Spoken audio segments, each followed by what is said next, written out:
Hey everybody, welcome to Be the Ant Preparedness. I'm kind of tuckered out here. They actually made me work today, you believe that? I mean, I think I ought to get paid just off of my good looks, but I'm not the one writing the check, so I guess if they want me to work, I gotta work. Anyway, wanted to talk today about trash and shtf, and you're like, why in the world is he talking about trash? Just because it's one of those things that a lot of people don't think about. If you are planning on bugging into your home and you live in a suburban, even urban setting, okay, yeah, probably more urban, but anyway, suburban, urban setting, even some, I guess I can call them rural if you got a lot of neighbors, but is that really rural if you got a lot of neighbors? I don't know. Trash. What's everybody do? Okay, we throw our trash in the trash can. When it gets full, we take the bag and we take it outside to the trash can, and then once a week we roll the trash cans down to the curb, and the trash man comes and he picks up the trash and he takes it away, and then next week we do the same thing all over again, right? Okay. Something happens and there is no more trash men. Trash is going to pile up. People are going to do what they've always done. They know to take the trash, they put it down by the curb, and the trash man comes and gets it. Even though they tell them that that's not going to happen, there's no trash man coming, or they hear it or whatever, they're still going to do it anyway. So what is your neighborhood going to look like after 2-3 weeks? Okay? Now let's say that this was not an instantaneous event like an EMP or a grid down. Let's say that it was a slower occurring event, okay? Maybe it's another pandemic, okay? Maybe it's a economic collapse. Who knows what it is? What if all of a sudden the trash men go on strike, right? What's going to happen? So things to think about. That is going to pile up real quick. And what does that do? Now you're going to be having all of these varmints coming in. You're going to attract your rats, your mice, all that other stuff. They are going to make their way to your home. And unless you are paying real close attention, they're going to be in your house. Now you've got vermin problem as well as the bugs, roaches, everything else. So you have to try to plan for that. If you can keep the trash away from your house, it's not going to be a cure-all, but it's definitely going to slow things down, right? Every creature prefers the path of least resistance, right? Any of you hunters out there that hunt where there's hills, mountains, deer can run straight up and down the hill, okay? But they don't really want to. So typically you're going to see their trails that are along flats, following ridges, down in bottoms. You're going to see where they go from one flat to the other, up and down the hill. But generally they're going to try to take the path of least resistance, just like everything. So if you can keep that trash away from your house so that the trash is closer to other people's houses, that's going to slow it down. Eventually there's not going to be much you can do, okay? But it's going to be nasty. Now if you're rural, you can burn your trash. But then at that, then there goes your any discipline that you've been trying to put into effect. Everybody's going to see that smoke. Everybody's going to know what's going on. If you have enough property, and this is going to sound real hillbilly, and I apologize, you might need to do a trash pile somewhere away from any structures.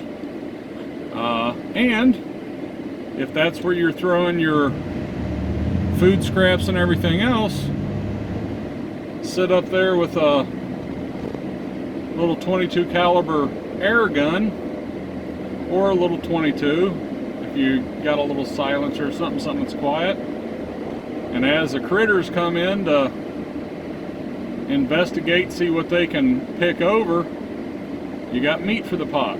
Okay? I know that the idea of that does not sound too appealing to some, but anyway. But yeah, what are you going to do with your trash? Now, talking about an event, there's not going to be a whole lot of people having Amazon deliver them new TVs and everything else. So after a few weeks, as far as the amount, it's going to kind of start to taper off, right? You're still going to have your occasional empty can of soup and stuff like that, but if people aren't able to buy new stuff to throw away the package that it came in, or more diapers for the babies that they throw away, they're not going to have that much stuff to throw away, and people are going to start, the ones that have a bit of ingenuity to them, going to start looking at that trash as a resource. We've all seen the videos of taking the soup can and making a little pot out of it and everything else. Yeah, those things that we don't think twice about throwing away now, something happens, we're going to be looking at everything. How can I use that? I do that now. I'm going to tell you, it drives my wife crazy.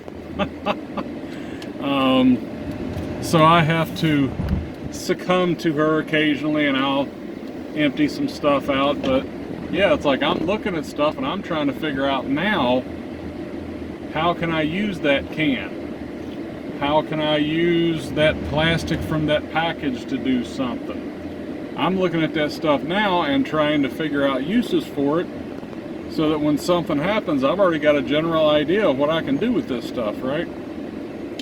But yeah, there are going to be people that are going to be looking at the trash as resources. I mean, if you look now at everything that people throw away, it's mind-boggling. It's like, I just fixed PS4 controller, okay, PlayStation, okay, any of you guys out there like play video games? But my boys brought controller, say, Dad, it's not holding a charge. And I'm like, all right, well, let me look at it. I pulled the battery out of another one that worked, I put it in that one, and now that one's working, so that tells me the battery's bad. So I get a new battery. It's like 13 to 15 bucks, I can't remember what it was. Pop it in, and now this battery's even stronger than the other one, and we're good to go. Now, how many people would have done that, and how many people would have just taken that controller and thrown it in the trash and run to the store and spent $60 on another controller? So there are going to be items that are usable. Not that there's going to be a big demand for PlayStation controllers, but you never know, you know. But just an example, seriously though. Just the disposable society that we live in, nobody fixes anything anymore. I mean, it's I was at my parents over the weekend, and sitting by their fireplace, there was a little wooden box that I remember from my childhood was my great-grandfather's shoe shine box, okay? And it was just a wooden box. It had the little thing on the lid for you to put your foot, you know, and all that, and it's not too big. It's a foot long, 8 inches wide, something like that. But I remember that from when I was little, yeah, 30 plus years ago, and it still looks exactly the same. Now, older generations tend to take care of stuff because they know what it's like when you don't have anything. But even at that, it's like we were looking, I was letting my kids look at it, and they didn't know what it was, of course, because nobody polishes their shoes anymore. They just buy new shoes. But anyway, I said, look at how it's made. It was all dovetail jointed. I mean, there was no gaps. I mean, whoever made this, you know, they took their time making it. And what happens from that is it lasts. You know, nowadays, if you were to buy something like it, it's going to be plastic, and somebody's going to drop it and it's going to crack, and then you're going to go buy a new one. So yeah, with our society, we live in a very disposable society. People, if it doesn't work for whatever reason, they throw it out, and that applies to everything. So anyway, y'all's idea as far as the trash, come shtf, tell me what you think. Tell me what you, if there are resources, if you're looking at the trash as resources, put that down in the comments. Get everybody thinking a little bit. But with that, we will talk to y'all after a while. Bye.